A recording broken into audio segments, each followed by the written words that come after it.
Dear students, let's start chapter 3 accounting principles.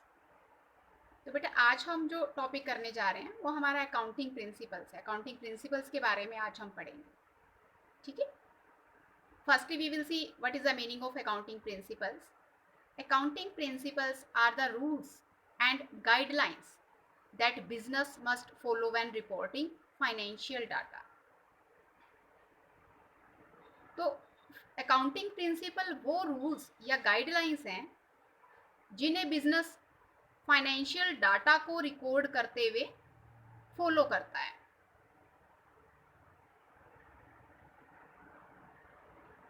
Accounting principles की kinds अब हम देखेंगे।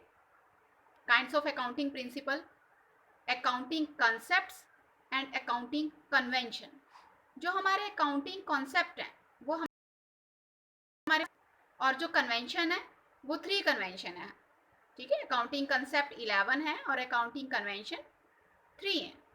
तो पहले हम अकाउंटिंग कॉन्सेप्ट्स कौन कौन से हैं हमारे वो पढ़ेंगे।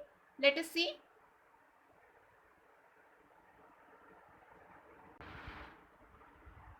Accounting concepts: going concern concept, consistency concept, accrual concept, business entity concept. Fifth is money measurement concept, accounting period concept, cost concept, dual aspect concept. Ninth is revenue recognition concept, 10th matching concept and 11th objectivity concept, ठीक है। ये हमारे 11 accounting concept हैं जिनके बारे में अब हम डिटेल में करेंगे नेक्स्ट।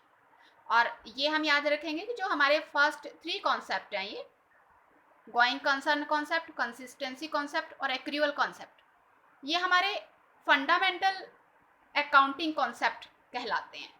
फंडामेंटल अकाउंटिंग कॉन्सेप्ट बोलते हैं हम इन्हें, ठीक है। Now first is going concern concept. तो ये कॉन्सेप्ट क्या कहता है? The concept of going concern assumes that a business firm would continue to carry out its operations indefinitely, the would not come to an end in the near future.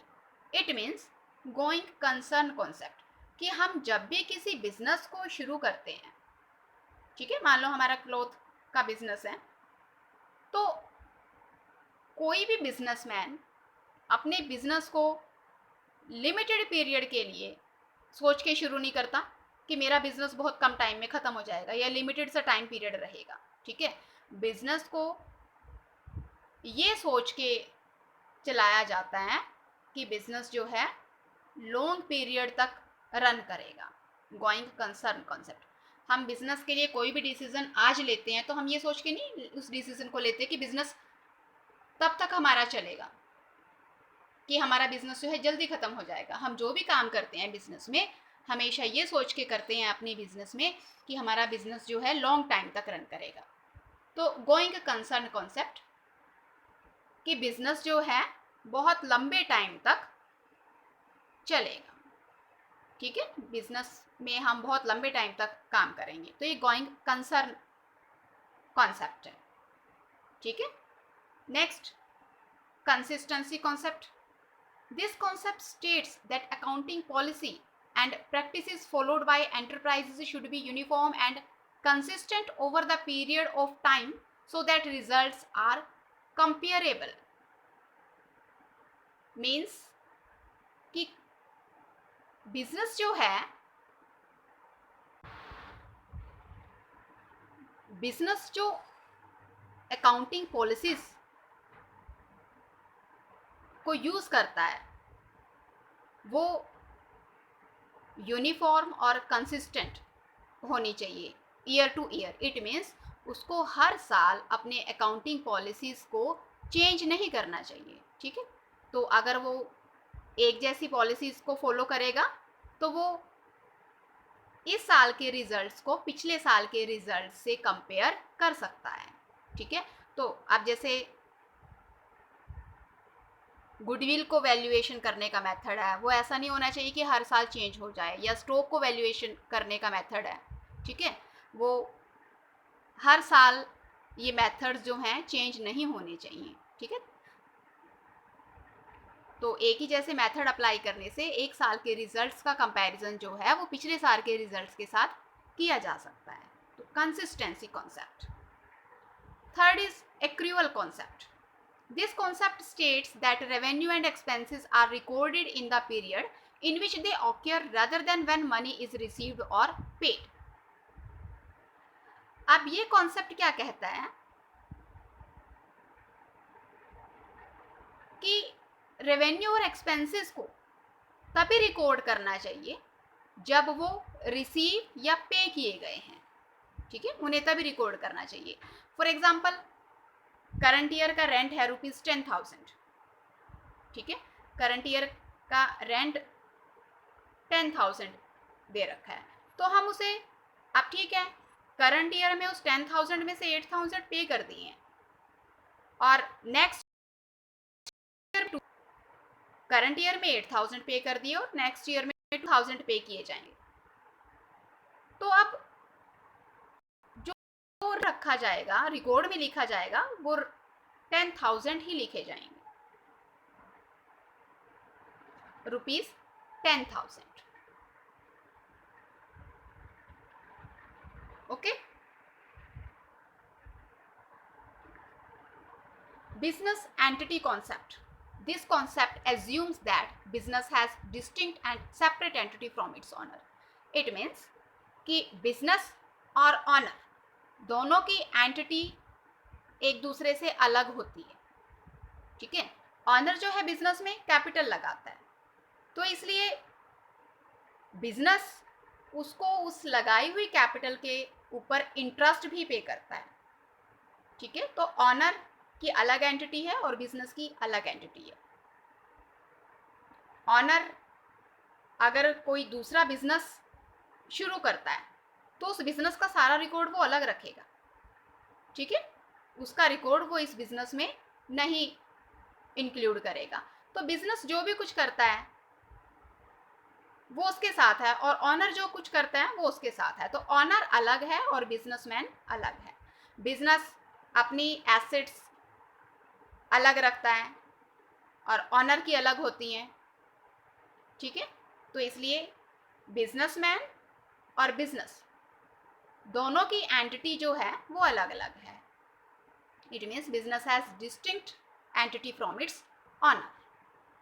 Fifth is money measurement concept, ठीक है। ये हम कई बार बात कर चुके हैं कि बुक्स में उन्हीं ट्रांजैक्शंस को रिकॉर्ड किया जाता है जिनको हम मनी में मेजर करते हैं, ठीक है। The concept states that only those transactions and happenings in an organisation which can be expressed in terms of money are to be recorded in the books of accounts, ठीक है। उन्हीं transactions और events को जो organisation की books of accounts हैं उनमें record किया जाता है जिनको हम मनी में एक्सप्रेस कर सकते हैं, मेजर कर सकते हैं मनी में।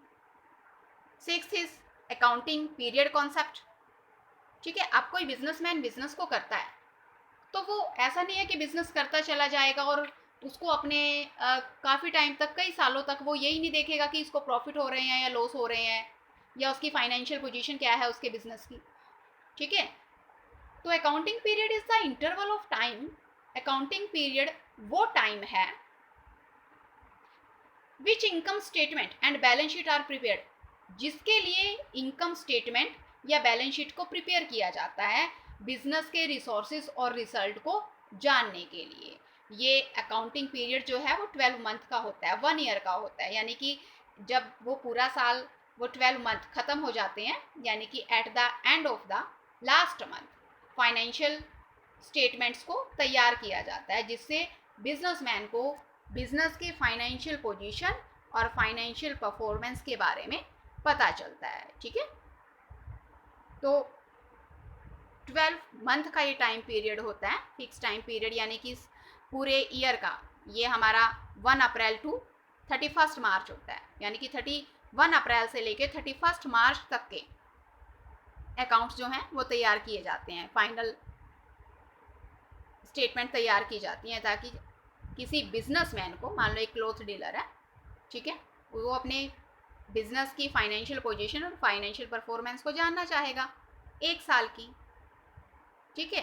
तो इसलिए 1 अप्रैल से लेके 31 मार्च तक के अकाउंट्स जो हैं, इस पूरे साल भर में कितने एक्सपेंसेस हुए हैं, कितनी रेवेन्यू हुई है, यानी कि बिजनेस में क्या आया है क्या गया है, ठीक है। तो ये उस ईयर के लास्ट में सारे फाइनेंशियल रिकॉर्ड जो हैं मेंटेन किए जाते हैं। तो हमारा जो अकाउंटिंग पीरियड है वो 1 ईयर का होता है, यानी कि 12 मंथ का, और ये टाइम 1 अप्रैल टू 31 मार्च तक हम लेके चलते हैं। 7th, historical cost concept.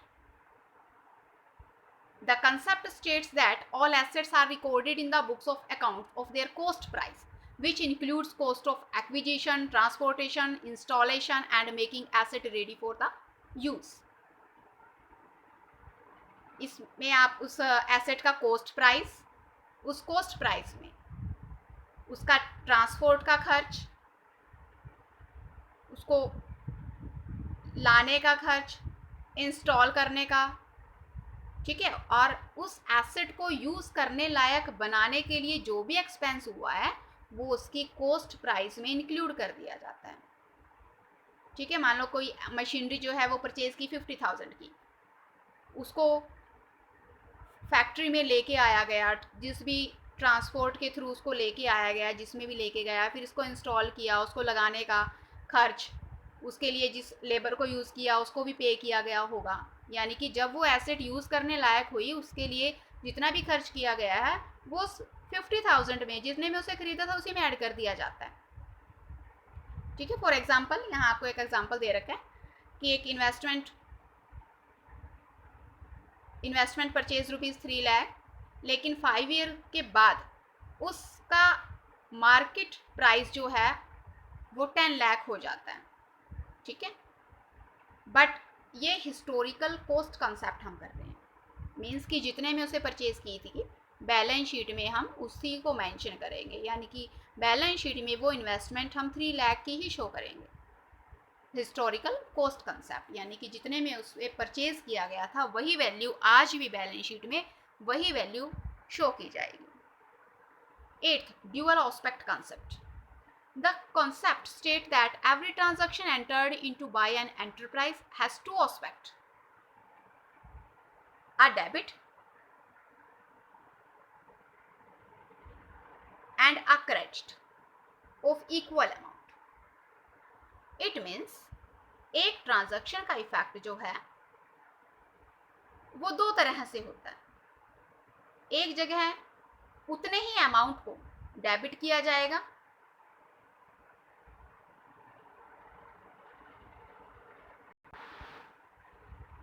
उतने ही अमाउंट से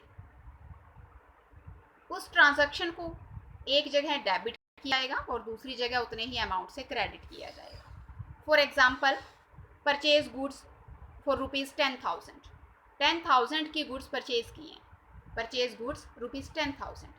अब ड्यूअल ऑस्पेक्ट कॉन्सेप्ट के अनुसार बिजनेस में स्टॉक आया, परचेज किया है ना, तो बिजनेस में स्टॉक आया, लेकिन जब उस स्टॉक को परचेज किया गया, उन गुड्स को, गुड्स के लिए ही ये स्टॉक वर्ड यूज़ किया है, तो बिजनेस में स्टॉक आया, लेकिन उस गुड्स के बदले में कैश पेमेंट भी तो की, तो बिजनेस में से कैश गया, ठीक है।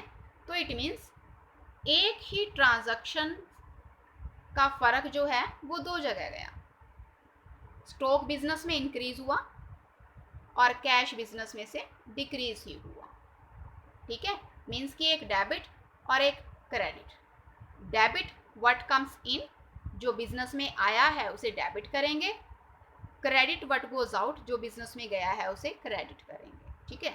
ये डेबिट और क्रेडिट हम अभी आपको आगे रूल्स बताएंगे इसको करने के, अभी हम इतना ही करेंगे कि एक ट्रांजैक्शन का इफेक्ट दो जगह पड़ता है, ठीक है।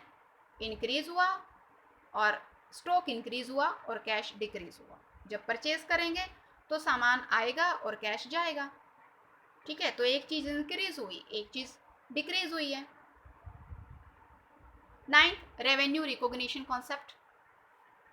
According to the revenue recognition concept, revenue is considered to have been realized when a transaction has been entered into the obligation to receive the amount has been established.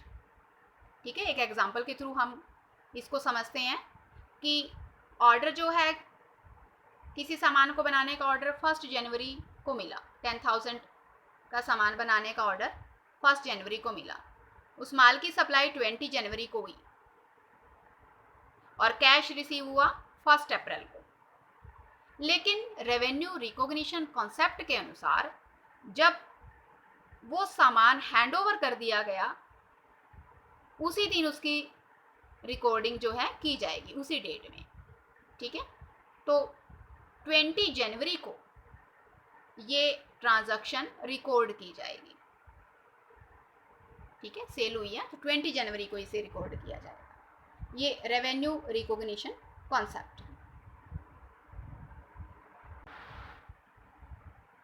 Matching concept. According to the matching concept, expenses incurred in an accounting period should be matched with the revenues during that period. It means उसी year के revenues और उसी year के expenses, इन दोनों को ही match किया जाना चाहिए in order to calculate the result of business operations in terms of profit और लॉस। यानी कि बिजनेस से होने वाले प्रॉफिट या लॉस को निकालने के लिए उसी साल के रेवेन्यूज में से उसी साल के एक्सपेंसेस को माइनस करके निकालना चाहिए। मैचिंग कॉन्सेप्ट यानी कि उसी ईयर के रेवेन्यूज लेनी है और उसी ईयर के एक्सपेंसेस लेने हैं। ठीक है, जैसे यहाँ आपको एग्जांपल के थ्रू शो कर रखे हैं। अकाउंटिंग पीरियड है हमारा 1 अप्रैल 2019 टू 31 मार्च 2020। तो इसी साल के रेवेन्यू 1 अप्रैल से लेके 31 मार्च तक के रेवेन्यू 10 लाख के हैं। ठीक है, और 1 अप्रैल 2019 से 31 मार्च 2020 तक के ही एक्सपेंसेस 7 लाख के हैं। तो 2009-20 का प्रॉफिट कैसे निकलेगा? 10 lakh minus 7 lakh.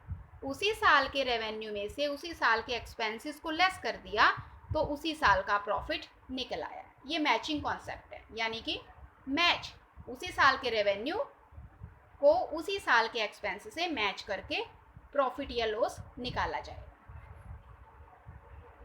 11th, objectivity concept. This concept requires that accounting transactions should be recorded in an objective manner, free the personal bias, either management or the accountant who prepares the accounts. इस concept के according जो लेन then का record किया जाता है वो free the personal bears, यानी कि पक्षपात रहित होना चाहिए। ठीक है, और इसके लिए ट्रांजैक्शंस की जो जांच की जाती है वो वाउचर्स के बेस पे होनी चाहिए, सेल्स बिल के बेस पे होनी चाहिए या पे इन स्लिप के बेस पे वेरीफाई होनी चाहिए। ठीक है, तो this concept requires that accounting transaction should be recorded in an objective manner, free the personal bias, either management or the accountant who prepare the accounts. It is possible when each transaction is supported by verifiable documents and vouchers such as cash memo, invoice, sales bill, pay in slip, etc. यानी कि ये जो documents हैं, voucher हो गया, cash memo हो गया, invoice, sales bill, पे इन स्लिप, इनको वेरीफाई करके ही ट्रांजैक्शंस को रिकॉर्ड करना चाहिए। नेक्स्ट हमारे हैं अकाउंटिंग कन्वेंशंस। अभी हमने जो ऊपर किए थे 11 वो हमारे अकाउंटिंग कॉन्सेप्ट थे, ये हमारे अकाउंटिंग कन्वेंशंस हैं। अब इन दोनों में डिफरेंस क्या है? The main difference between accounting concept and convention is that accounting concept are officially recorded. Accounting concepts को ऑफिशियली रिकॉर्ड किया जाता है, but accounting conventions are not officially recorded, और अकाउंटिंग कन्वेंशंस को ऑफिशियली रिकॉर्ड नहीं किया जाता। ठीक है, ये हमारे जनरली फॉलो करने वाले गाइडलाइंस हैं। अब यह हमारे यहाँ कन्वेंशन ऑफ फुल डिस्क्लोजर ठीक है। Second is convention of materiality, third is convention of conservation और prudence. First is convention of full disclosure. According to the convention of full disclosure, there should be complete and understandable reporting on the financial statements of all significant information relating to the economic affairs of the entity. यानी कि organisation के बारे में, business के बारे में सारी information जो है, सारी सिग्निफिकेंट इंफॉर्मेशन जो है, सारी महत्वपूर्ण सूचनाएं पूरी तरह से डिस्क्लोज कर देनी चाहिए। ठीक है। अगर कोई कोर्ट केस चल रहा है तो जो दूसरी पार्टीज उसमें इंटरेस्टेड हैं उस किसी कोर्ट केस के बारे में वो उनके सामने बतानी चाहिए। Change in profit, change in the method of valuation of stock, stock को वैल्यूएट करने का मेथड अगर चेंज किया जाता है तो वो भी अदर पार्टीज़ को बताना चाहिए। Market value of investment, investment की मार्केट वैल्यू कितनी है वो भी फुली डिस्क्लोज करना चाहिए। रीज़न फॉर लो टर्नओवर, अगर बिजनेस में कम प्रॉफिट हो रहा है, उसका टर्नओवर जो है वो लो है, उसका रीज़न भी बताना चाहिए। इट मीन्स कि कोई भी बिजनेस की ऐसी सिग्निफिकेंट इंफॉर्मेशन छुपा के नहीं रखनी चाहिए। ठीक है, उसे फुली डिस्क्लोज करना चाहिए।